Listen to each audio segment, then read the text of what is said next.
ma rencontre en fait avec la peinture, pour moi, elle a démarré avec cette exposition au Grand Palais de Turner il y a quelques années. Turner a définitivement marqué ma peinture parce que c'est là où j'ai compris que la peinture pouvait être une matière vivante et pas forcément juste quelque chose qu'on regarde, mais quelque chose qui a un lien physique. J'ai grandi dans une famille d'artistes où mon grand-père était galeriste, ma tante aussi, donc il y a toujours eu des belles peintures dans les endroits que je côtoyais. Mais j'avais jamais eu ce ressenti aussi viscéral en face d'une matière, quoi. Il y a un des tableaux de Turner qui m'a beaucoup marqué, c'est Rain, Steam and Speed, qui est à la National Gallery à Londres, que j'ai vu récément, et qui marque vraiment le démarrage de la peinture moderne. C'est la première fois qu'on représente un élément industriel dans un univers complètement poétique, où s'il n'y avait pas l'apparition de ce train, on serait sur un horizon infini. Et il y a l'idée de la vitesse aussi qui est exprimée, du mouvement, que j'avais jamais vu exprimé avant, et d'ailleurs qui m'a donné l'inspiration pour faire moi de mon côté des paysages avec du mouvement. Il y a très peu de détails en fin de compte dans ce tableau. On a les nuages, on a un pont sur le côté qu'on devine à peine, et puis tout le reste c'est complètement abstrait, et c'est vraiment l'impression qu'on a quand quelque chose va très vite, quoi. Et il y aurait aussi un deuxième tableau que j'ai beaucoup aimé, c'est le Norham Castle, la deuxième version qui est beaucoup plus abstraite, où on devine le château au loin, ça pourrait presque être une montagne d'ailleurs. Il y a toujours ce magnifique point de lumière complètement diffus dans le ciel qui se reflète dans l'eau. Là aussi, très peu de détails, on a la terre, on devine la terre sur les côtés. Ça et le château au fond, c'est les points de la réalité qui nous ramènent au concret, mais sinon...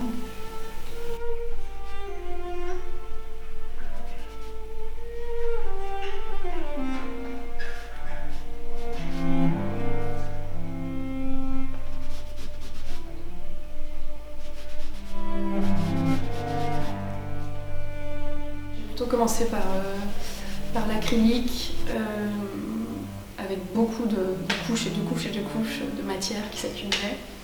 Ensuite, je suis passée à l'huile, où là j'étais dans un travail plus dessiné de forme, de rapport de couleur, de transparence. J'ai touché un peu à tout. J'étais plus dans une période de recherche, on va dire.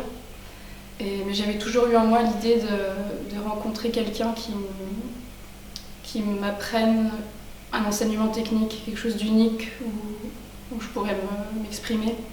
Et ça, c'est vrai que je ne l'ai pas trouvé dans les écoles d'art dans lesquelles j'ai été. Et donc, je suis partie à New York. C'est là où j'ai rencontré Paul Qingbor, un artiste chinois. Mais non, c'est une rencontre qui a changé ma vie. J'ai pu très vite exposer après avec d'autres artistes.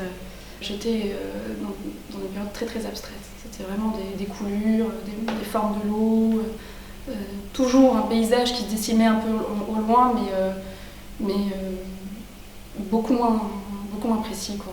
Ça s'est vraiment précisé au fur et à mesure des années. Mais encore aujourd'hui, il y a des choses qui sortent plus ou moins abstraites.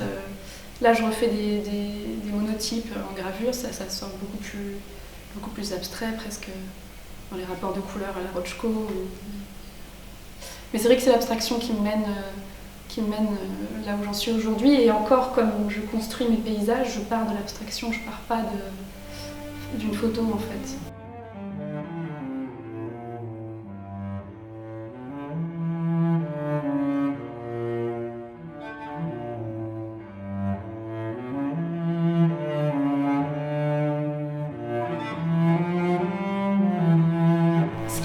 Ce qui est magique en aquarelle, c'est que la lumière, en fait, elle vient pas du blanc des tubes comme en acrylique ou en huile. Elle vient du blanc du papier, en fait. Donc il faut toujours penser au démarrage, et c'est ce qui est le plus difficile à comprendre, il faut savoir où la lumière va être, quoi. Sinon, dès que c'est perdu, c'est perdu. On peut toujours regratter, mais on n'aura jamais la luminosité originelle du papier. C'est vraiment unique, c'est des centaines de couches d'aquarelle en fait qui se superposent. Et c'est un jeu entre le sec et l'humide. En fonction de si le papier est sec, il accroche de manière différente le pinceau, qui si lui-même est sec ou mouillé, crée des effets différents. Et c'est des allers-retours entre ça qui suit en fait le principe de yin et de yang. Quand il y a de l'ombre, il faut de la lumière, quand il y a du sec, il faut de l'humide. Et ce papier qui fait 10 mètres de long, qu'on peut couper comme on veut, a une capacité d'absorption qui est juste exceptionnelle. On peut gratter dedans, je peux revenir. Moi, je joue vachement là-dessus. En fait, c'est des couches et des couches, mais ensuite je gratte, je sculpte en fait presque dans du 2D en fait, parce que tout est enregistré en aquarelle. Donc les premières couches qu'on en ajoute 200, on revient avec un pinceau et on récupère ce qui est en dessous.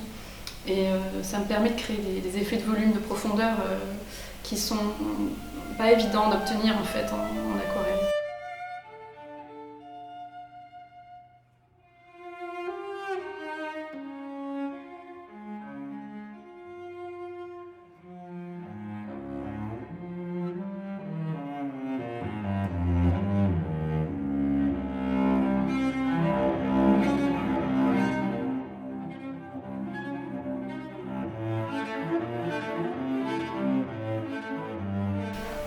C'est vraiment accident après accident que j'arrive à une forme qui m'intéresse.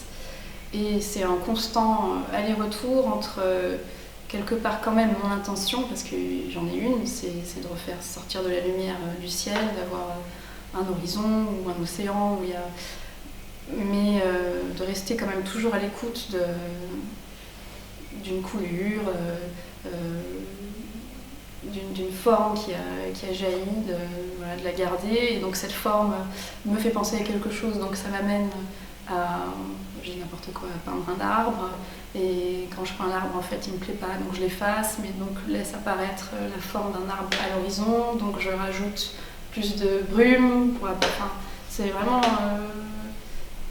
l'accident a une part énorme, mais en même temps, c'est pas que les accidents, c'est aussi mon regard qui, comme un chef d'orchestre, les aiguilles en fait, et laisse arriver, mais dans l'esprit de les amener quelque part. Le fait qu'il y ait, c'est vrai, ce point de lumière qui revienne souvent dans mon travail, c'est arrivé un peu par hasard. Un jour, mon père qui m'envoie une photo du Cotentin, d'un coucher de soleil qui en fait est une lune qui apparaît tôt, et le ciel est dans les bleus pâles et roses pâles, et la photo est vraiment centrée comme un peu l'enfant qui dessine le soleil au milieu, le côté très naïf. Et j'ai tout de suite flashé dessus, je me suis dit, c'est beau cette ambiguïté de lune, de coucher de soleil, d'abstrait, pourtant c'est complètement concret. Et j'aime bien ce côté d'image que tout le monde a dans l'inconscient, dans le conscient, d'un paysage, un horizon, on a le point de lumière au milieu. Et ce qui me permet aussi, en fait, comme un point de repère en fait, dans mon travail, comme il y a quand même des choses parfois assez abstraites, finalement s'il n'y avait pas ce point de lumière, ça permet d'amener aussi graphiquement une structure et un point de repère pour l'œil du visiteur. Oui, la lumière, bien sûr que ça représente quelque chose, c'est ce pourquoi je peins et c'est ce pourquoi je vis aussi en tant qu'être humain.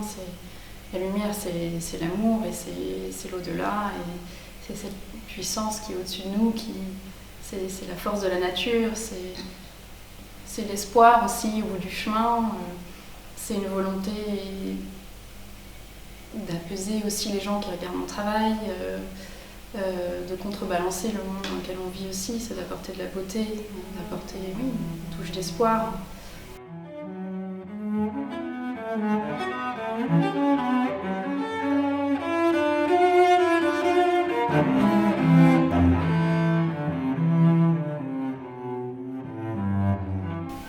Il y a des choses qu'on me dit souvent, c'est « Ah, j'ai l'impression d'avoir déjà été ici ». Alors que c'est des paysages qui sont complètement tirés de mon imaginaire. Et il y en a d'autres où là, je sais que j'ai été vraiment marquée par une lumière, ou un coucher de soleil, ou un lac au calme, et où là j'ai vraiment envie de retraduire ça. Et où là, pour le coup, le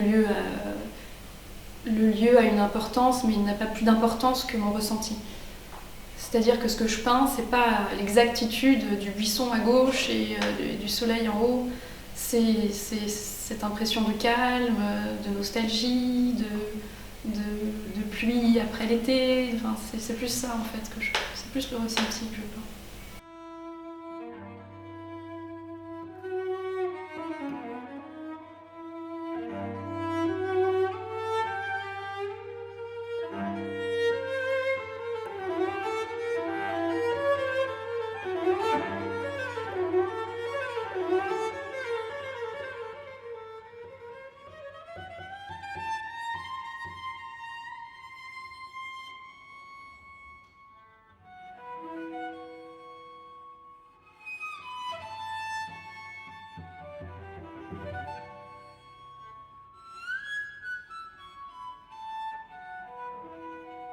L'autre partie de mon travail, pour moi, c'est l'observation, c'est être dans la nature, c'est regarder comment les nuages bougent, comment le ciel se mêle à l'horizon et ce genre de choses en fait. C'est ça qui est passionnant en peinture, et c'est ça qui est passionnant aussi en aquarelle. Réussir à exprimer des choses avec des matières qui sont complètement incontrôlables, quoi.